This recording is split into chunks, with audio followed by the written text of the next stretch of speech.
Los 70 años de la televisión colombiana nos permiten un panorama reflexivo en torno a su evolución y su impacto en la sociedad. En este capítulo en Videocast estaremos revisando el Archivo Nacional de Televisión como patrimonio y para ello le damos la bienvenida a Quinaya, artista visual e investigadora de medios que nos acompaña en estas reflexiones. Quinaya, bienvenida. Gracias, Angie. Vamos a entrar en un tema de profundidad y que debería ser de interés público. ¿Qué tal si para empezar esta conversación también conocemos la postura de Alexandra Falla, quien es la directora de la Fundación Patrimonio Fílmico Colombiano y quien nos regala también su perspectiva frente al patrimonio del Archivo Nacional? Bueno, yo creo que el papel que juegan los archivos audiovisuales es fundamental para el patrimonio cultural del país.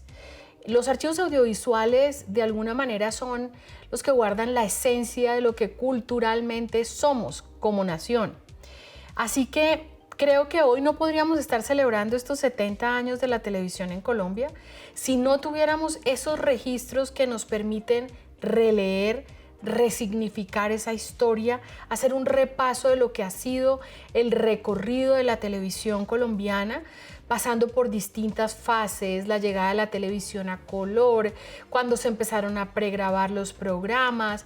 Obviamente hay un primer momento que es complejo porque la televisión era en vivo y entonces ahí los registros son más fotográficos, unos registros mínimos que existen, pero quiero además aprovechar para decir algo muy importante y es que el patrimonio audiovisual no solamente es la cinta o no solamente es el soporte en fílmico o en video. Patrimonio audiovisual lo comprende todo, es decir, la foto fija, los detrás de cámaras que tenemos de los programas, todo el material hemerográfico en donde se hacían publicaciones sobre el estreno de un programa de televisión, los afiches sobre el programa de televisión, es decir, toda la documentación que puede ayudar a darle más contexto a ese patrimonio audiovisual. Pero yo creo que ojalá todos los colombianos entendiéramos que sin ese patrimonio audiovisual perderíamos parte de nuestra identidad, perderíamos parte del ADN. Es como el tipo de sangre que somos, ¿no? Es como cuál es nuestro sello indeleble que nos diferencia en un mundo tan globalizado de otras naciones, de otras culturas, de otras expresiones artísticas, porque la televisión tiene como un doble juego, ¿no? Es como un espejo en el que yo me veo como nación, pero también es una ventana que permite que el mundo me vea como país y como colombiano.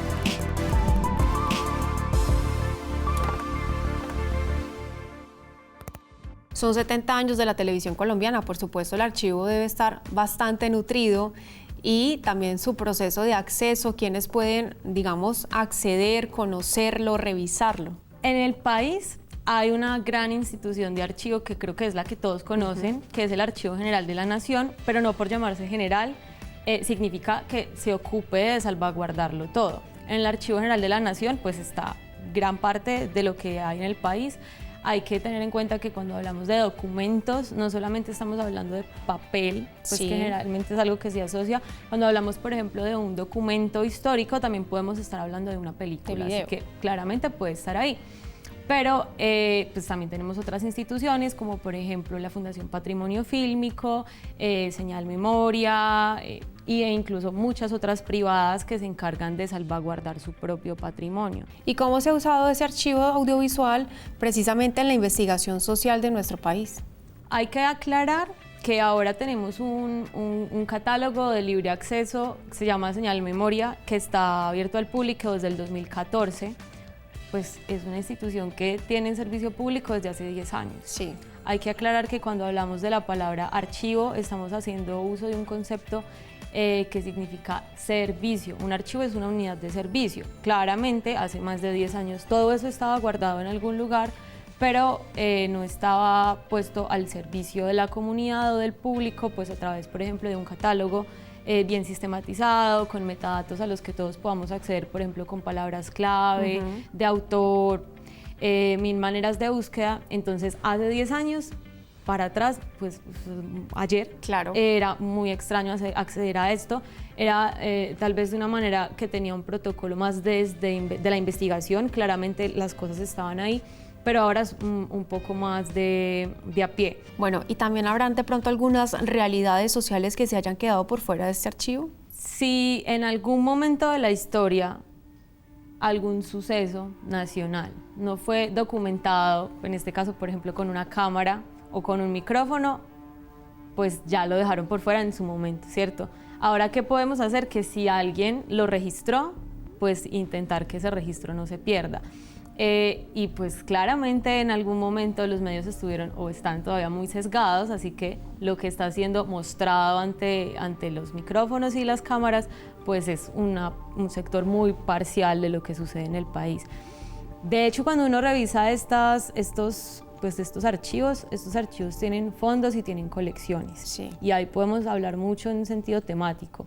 Los fondos son todos esos documentos que vienen de un mismo origen. Okay. Por ejemplo, uno de los primeros noticieros nacionales, que era como Colombia al Día, si no estoy mal, y en ese fondo, pues claramente hay demasiadas categorías que son diplomáticas, que son la visita del Papa, son grandes hitos, hitos grandilocuentes.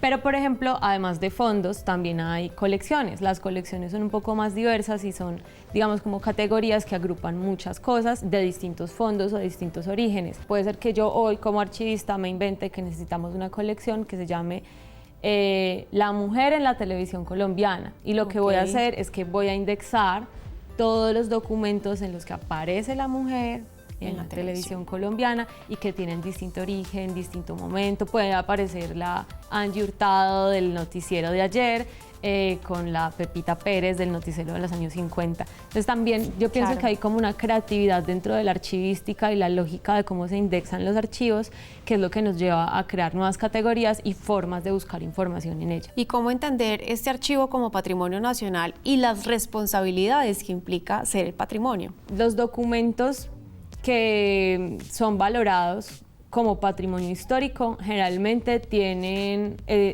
se considera que pueden llegar a tener utilidad en términos, por ejemplo, judiciales, de investigación policial. Hay otros documentos que no son necesariamente históricos, que hacen parte más como del sentido del entretenimiento, de lo cultural. Es ahí, por ejemplo, en donde existe muchísimo registro de la publicidad de época. Por ejemplo, pongo como palabra clave en el buscador la palabra diablo y me sale un comercial de los años 50, o sea, imagínate un comercial de los años 50 con Margalida Castro presentando un producto muy novedoso llamado Diablo Rojo. Claro. Entonces es una palabra que tiene una connotación muy pesada, pero cuando hago la búsqueda me puede salir un comercial. Pero esto es importante que se sepa que a pesar de que pues, es un documento que está salvaguardado, por ejemplo, por una institución como Señal Memoria, no necesariamente es un documento histórico, porque pues, son categorías distintas. También hay que entender que la palabra o el concepto de patrimonio no significa que todo lo que existe sea patrimonio. O sea, creo que es una palabra que se usa de manera muy coloquial, como esto es patrimonio de los colombianos. No, algo que es patrimonio de los colombianos es porque es propiedad y está bajo la administración del Estado, así que no todo es patrimonio nacional. Hay patrimonio que es familiar, todos podemos tener un patrimonio que es más individual. Y en el caso de la producción de contenidos audiovisuales, los investigadores, guionistas y demás también han accedido a este archivo para la construcción o reconstrucción de relatos. En antaño, todo lo que se producía eran formatos, pues eran fotoquímicos, y esto era altamente inflamable y además era un encarte guardarlos, así que pues generalmente hay demasiadas historias de desaparición de estos formatos, y pues gran parte de lo que hacen actualmente las instituciones es tomar estos formatos pues físicos o fotoquímicos, pasarlos a un formato digital y digamos que con eso mitigar el riesgo de pérdida del documento.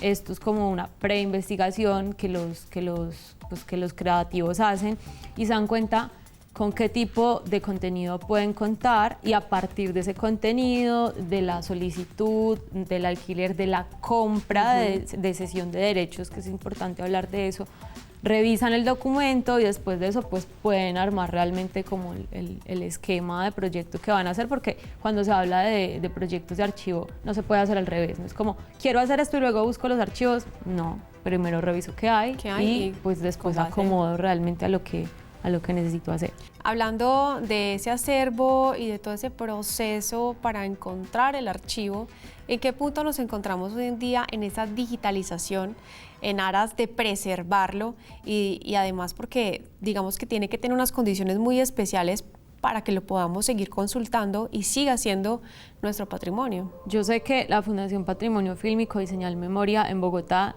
tienen todas las condiciones para que este servicio pueda ser mostrado. De hecho, ellos intentan constantemente hacer pedagogía para que entendamos que el hecho de que podamos googlear, llegar a un catálogo y por palabras clave llegar a algo es tecnología de punta. O sea, sí, es tecnología punta. La tecnología punta no es una bóveda en la que se controla el clima, que sí es tecnología punta, sí, pero no es solo eso. Es todo el trabajo académico que hay detrás de eso, está siendo importante, pero claramente Colombia no es un país que se destaque por eso. Si lo vemos desde un punto de vista latinoamericano, México se destaca bastante. En México hay Fototeca Nacional y hay fototecas divino de todos los lugares más recónditos, o sea, no hay una sola fototeca. Cada pequeño lugar de México tiene su fototeca y tiene una institución importante que salvaguarda documentos fotográficos. Aquí cuando hablamos de archivo, estamos hablando de que, por ejemplo, tú lees a quien maneja el archivo de Caracol Televisión y en las entrevistas que ella dice, no, acá está lo de nosotros no podemos por qué encargarnos de los noticieros que quebraron en los años 90 o que cerraron en los años 80. Entonces, por ejemplo, ese tipo de noticieros que existieron desde los 40 hasta los 90, que fueron de un carácter muy público, están, por ejemplo, en Señal Memoria. En la Fundación Patrimonio Fílmico, lo que hay es un archivo ya de un cine más nacional y hay documentos desde los años 10, 14, 19, 21. Entonces, sí hay tal vez es una competencia entre lo privado y lo público. Lo que se puede decir es que está siendo muy desde pequeñas instituciones, no hay una gran institución que se encargue de eso, pero pues está dando.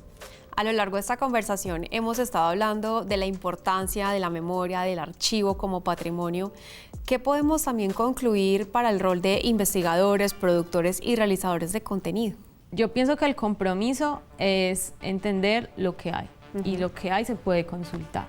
Entonces, desde el punto de vista académico, que también implica hacer audiovisual, porque hacer audiovisual desde la etapa de desarrollo ya es un compromiso académico, sí. O sea, la escritura, la lectura y el método de investigación que tiene que haber en un proyecto audiovisual en esta etapa es algo que nadie se alcanza a imaginar.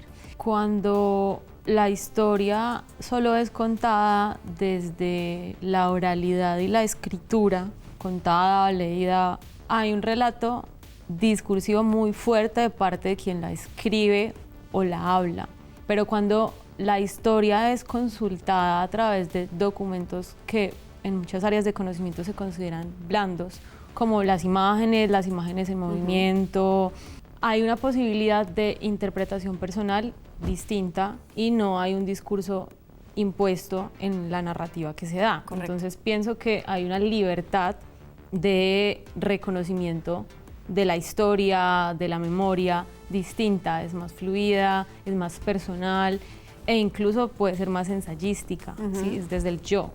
Entonces pienso que esa es el plus que tienen los documentos históricos en este formato. Bien, así llegamos entonces al cierre de este capítulo. Gracias por tus reflexiones, tus comentarios y aportes en torno a la importancia de la memoria audiovisual en estos 70 años de la televisión colombiana. Gracias a ustedes por esta celebración y esta revisión tan importante a lo que somos en formato audiovisual. Gracias, Quinaya, y así llegamos también al cierre de este capítulo en Videocast, en donde hemos explorado la evolución y el aporte a la historia y la cultura de los 70 años en la televisión colombiana. Este contenido es financiado con recursos del Fondo Único de TIC.